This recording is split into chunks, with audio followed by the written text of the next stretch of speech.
Samantala, binaliwala at tinawanan lamang ni Senadora Leila de Lima ang inilabas na drug matrix ni Pangulong Rodrigo Duterte.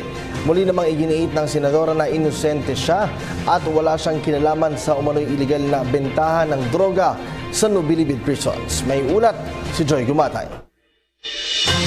Akala ko ba ang mga sinasabi nila nagbe-benefit ako sa drugs dyan sa Bilibid? Nasaan? Itong mga araw-araw. Isang basurang drug matrix. Yan ang tingin ni Senadora Leila de Lima sa pinakabagong dokumentong inilabas ni Pangulong Rodrigo Duterte na di umano'y nagpapatunay na dawit nga ang mambabatas sa kalakaran ng droga sa New Bilibid Prison.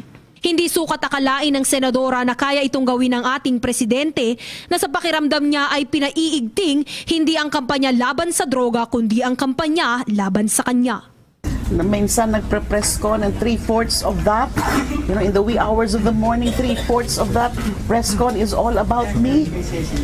So nagsasayang po ng oras dito.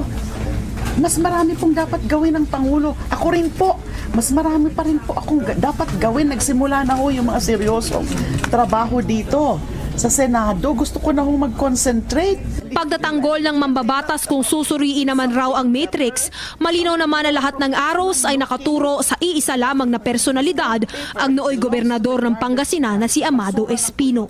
Kwento pa niya noong siya ay Justice Secretary pa lamang, pinaimbestigahan niya sa National Bureau of Investigation si Espino dahil sa kasong murder, kaya papaano naman raw siya magiging kasabwat nito.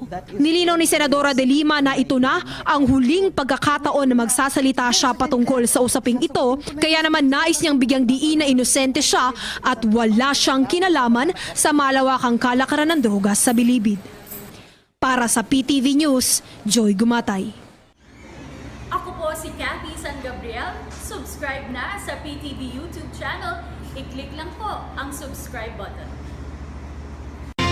Nanindigan ang Malacanang sa tibay ng Collective Intelligence Report kaugnay sa ipinalabas na drug matrix ni Pangulong Rodrigo Duterte. Ayon kay Press Secretary Ernesto Abella, sumailalim sa malawakang validation ang paglitaw ng mga personalidad sa likod ng iligal na operasyon. Git pa nito na inihahanda na rin ng pamahalaan ang kasong graft sa mga sangkot sa iligal na droga. May report si Rocky Ignacio. Nanindigan ng Malacanang sa tibay ng Collective Intelligence Report kaugnay na ipinalabas na drug matrix ni Pangulong Rodrigo Duterte. Ayon kay Presidential Spokesperson Ernesto Abella, sumailalim sa malawakang validation ng paglitaw ng mga personalidad sa likod ng umano'y illegal na operasyon. Actually, whatever he comes out with is based on collected intelligence. It's a collaborative intelligence, and so he has certain basis for which we are not privy to. Gate pa nito na inihahanda na rin ang pamahalaan ng kasong graft sa mga nakapaloob sa drug matrix. Nasa proseso na anya ang pagkuha ng salaysay ng mga testigo sa Department of Justice. Just take a cue na lang from what the DOJ said, that several witnesses have surfaced to prove certain allegations against certain personalities, and they're in the process of taking the affidavits of these particular witnesses, including NBP guards, inmates, and former friends of these personalities that have been referred to. And if and when they have been finally verified, the charges may have to deal with graft and drug-related graft once information is actually verified. Wala rin nakikitang dahilan ng Malacanang na dapat revisahin ng Duterte administration ang pagpapatupad ng kampanya kontra illegal na droga. Sa harap na rin ito ng ilang puna mula sa mga kritiko. Again, let me bring it back. They consider the PNP chief. The PNP chief has taken on also part of the role of the action arm of the president, who has taken on the role of parens patriae. He is saying he's really calling out. He's really calling. This is a time of crisis. The reason why perhaps people have not fully appreciated how deeply the spread of the drug menace is because it's only now that it's being revealed. For the longest time, it was either ignored or not attended to, and so people are not aware of the depths. It's only now. And that's why he's making a large, loud call. So even that, I would say, it's a call. It's not an intent to kill. It's a warning. It's a heads up. Kasunod nito, kinilala na rin ng Malacanang ang pananatiling maganda ng relasyon ng Pilipinas at Amerika. Sa harap ito ng pagdistansya ng US State Department sa iringan sa pagitan ng Pangulo at Senator Laila de Lima kaugnay ng extrajudicial killings sa harap ng pagkilos kontra illegal na droga. Right. We just like to say that we're open to the opinions and positions of certain governments. But we'd like to just say, we'd also like to reiterate that the relationship between the U.S. and the Philippines remains basically solid, and we do have a good relationship. Para sa PTV News, Rocky Ignacio. Ako po si Cathy San Gabriel. Subscribe na sa PTV YouTube channel. I-click lang po ang subscribe button. Kinukuhaan na ngayon ng Department of Justice ng sinumpang salaysay ang mga saksi na maaaring magdiin sa mga personalidad na nasa drug matrix na nilabas ni Pangulong Rodrigo Duterte. Ayon kay Presidential Spokesperson Ernesto Abella, maaaring sampahan ng mga naturang personalidad ng kasong graft sa sandaling maisapinalda ang iba pang impormasyon na may kaugnayan sa drug matrix. Si Rocky Ignacio sa detalye.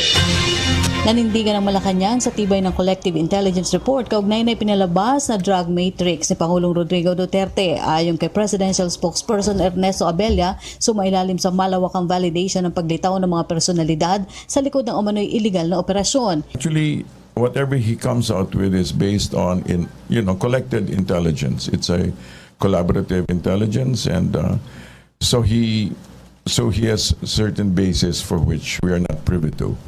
Gate pa nito na inihahanda na rin ang pamahalaan ng kasong graft sa mga nakapaloob sa drug matrix. Nasa proseso na anya ang pagkuha ng salaysay ng mga testigo sa Department of Justice. Just take a cue na lang from what the DOJ said, that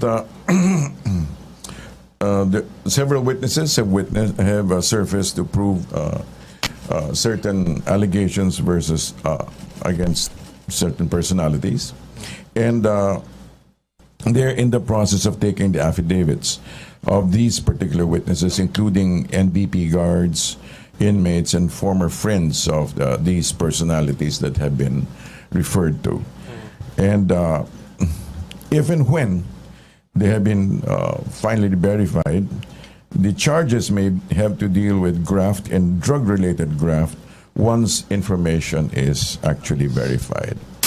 Wala rin nakikitang dahilan ng Malacanang na dapat revisahin ng Duterte administration ang pagpapatupad ng kampanya kontra illegal na droga. Sa harap na rin ito ng ilang puna mula sa mga kritiko. Again, let me bring it back. They consider the PNP chief. The PNP chief has taken on also part of the role of the action arm of the president, who has taken on the role of parens patriae.